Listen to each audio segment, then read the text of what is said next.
안녕하십니까. 미래인재 소방학원에서 소방행정법을 담당하고 있는 김정일 변호사입니다. 네, 여러분들 아마 오늘 시험 문제 많이 행정법 문제 보시면서 많이 당황하셨죠? 아마 그러셨을 거예요. 저 개인적으로는 뭐 이따위로 낼지 뭐 이런 생각이 들기도 했어요. 네,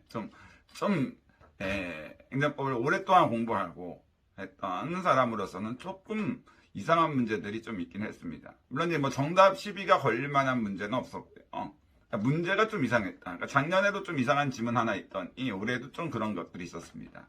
그러니까 전적으로 본다면은 제가 생각할 때 네 문제, 3번 문제, 8번 문제, 11번 문제, 21번 문제, 이렇게 네 문제, 3번, 8번, 12번, 21번 이 네 문제 정도는 조금 여러분들이 평소에 보지 못한 판례나 평소에 보지 못한 지문들이 들어가가지고 여러분들이 정답을 맞추기는 굉장히 힘드셨지 않았을까라는 생각을 합니다. 그래서 이 네 문제는 여러분들이 아마 공부를 정말 열심히 하신 분들도 맞추기 힘든, 어떻게 보면 이제 잘 찍어야지 맞출 수 있는 문제였고, 근데 그 대신 그 나머지 문제들은 평소에 충분히 열심히 준비하셨던 분들이라면 어느 정도는 다 맞출 수 있는 문제가 아니었을까. 한 네 문제 정도가 틀릴 만한 문제였다라고 생각합니다. 그랬을 때 그 행정법을 앞으로도 뭐 어떻게 공부를 해야 되느냐 이렇게 물어보신다면 일단 지역적인 판례 문제들도 공부를 하셔야 된다. 그러니까 예전에는 그냥 기본적인 것만 보고 법령 정도 외우고 이렇게 했는데 앞으로는 조금 지역적인 판례들도 공부를 조금은 하셔야 된다. 근데 이 공부하는 시기는 뭐 당연히 지역적인 판례 같은 경우는 이해가 필요 없기 때문에 시험 보기 한 2개월 전 그때부터 그냥 눈으로 여러 번씩 반복 속독을 해가지고 익숙하게만 해주시면은 뭐 시험 문제에서 맞추는 데는 큰 지장은 없을 거라 생각됩니다. 근데 중요한 건 이제 이상한 그 한 네 문제를 제외하고 나머지 부분에 대해서는 문제가 괜찮아요. 그리고 그냥 기출문제를 여러 번 반복했다는 것만으로 다 맞출 수 있는 게 아니라 행정법에 대해서 정확히 이해를 해야만 알 수 있는 문제가 한두 문제 정도 출제가 돼서 변별력을 키울 수 있는 문제가 괜찮은 문제가 출제됐다고 보입니다.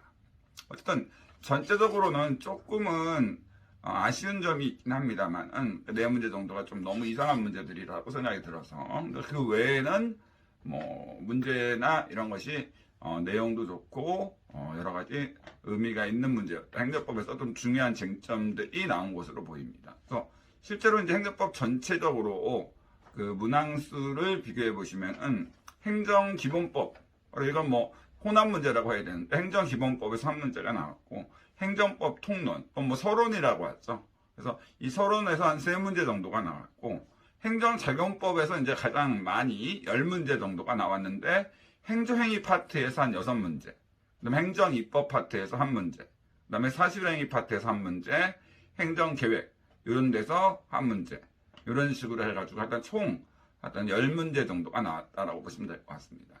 그다음에 행정절차와 정보공개에서 행정절차에서 1문제, 정보공개에서 1문제 이렇게 나왔고요. 개인정보 보호는 안 나왔습니다. 그 다음에 행정의 실효성 확보 수단, 역시 중요하죠. 행정의 실효성 확보 수단이 3문제 정도가 나왔고, 그 다음에 국가배상 손실보상에서는 국가배상이 1문제, 손실보상 1문제. 근데 손실보상이 좀 이상하게 나왔다고 저는 생각이 들어요. 근데 손실보상에서 1문제, 이렇게 2문제 나왔고, 행정쟁송과 관련돼서 행정심판에서 1문제, 행정소송에서 4문제, 이렇게 나왔습니다. 그래서 전적으로 본다면은 행정작용법, 특히나 행정행위 파트에서 그 많지 않은 분야에서 한 6문제가 집중됐다는 점에서 여러분들이 역시 행정작용법, 특히나 행정행위를 열심히 공부를 하셔야만 앞으로도 이제 좋은 득점을 할 수 있지 않을까 생각이 듭니다. 그러니까 합격선은 제가 뭐 예측할 수는 없습니다만 기본적으로 90점 미만, 소방행정법만 본다면은 절대로 90점 이상의가 합격선이 될 수는 없고요. 당연히 90점 미만인데 정확하게 예측은 저도 이제 한번 다른 제 강의를 들은 이런 수험생들한테 물어보고 그때 말씀드리도록 하겠습니다. 그리고 조만간 이 기출문제 해설에 대해서 정확히 여러분들한테 강의를 찍어서 바로 여러분들한테 보여드릴 수 있도록 기출문제 해답과 해설 이런 부분들 자세하게 할 수 있도록 하겠습니다. 그러니까 여러분들 오늘 시험 보시느라고 굉장히 고생 많으셨고 저도 실제로 시험장에 가서 여러분들한테 합격하시라고 응원의 기를 넣어드리긴 했는데 어쨌든 그동안 너무나도 수고하셨고 여러분들이 최선을 다해서 시험을 보셨다면 그걸만으로도 여러분들 성공하시고 합격하신 거라고 생각하시면 됩니다. 편한 마음으로 오늘 편하게 즐기시기 바랍니다. 감사합니다.